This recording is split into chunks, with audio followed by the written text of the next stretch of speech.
It's just that I also realized the difference between urgency and impatience. Very good. And what's the difference, May? For I am very impatient. Join the club. I'm not being humble. Join the club. There was a moment in my life I said, no, I'm not impatient. I'm just being urgent. I get things done, And I face the fact that I'm very impatient. What does impatient mean? What must be done now. At your convenience. At my convenience. At your convenience, yeah. not even speed. I tricked myself, I said, you are not impatient. You're just being urgent. You want things done. But actually, I'm very impatient. Things must be done quickly, at my pace, if possible, even my way. Your way is not a problem. Your way is not the definition of impatience. Impatience is fulfilling one's own need to rush people just for yourself, for your own. But if you rush people to do things for them, or to train them, or to help them, or to help the greater mass to rush them, that's not impatience.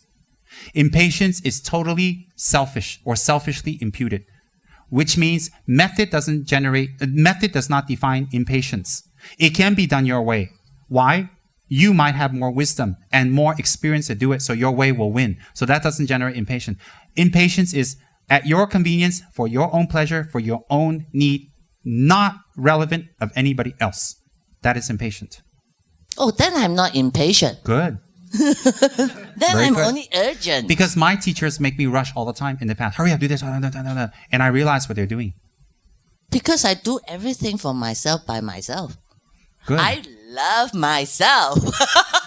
I believe you. I make love to myself. I believe you. I hope you stick around 2 years later, because it's going to be very interesting to look back at this. It bothers me between urgency and impatience. Good. Now be urgent. Time is short. Yeah. Now be urgent. Yeah. Be impatiently urgent. Okay. Wow. Thank you so much. Thank you for asking. Thank you for opening your mouth. Yeah, I'm happy. I'm really happy.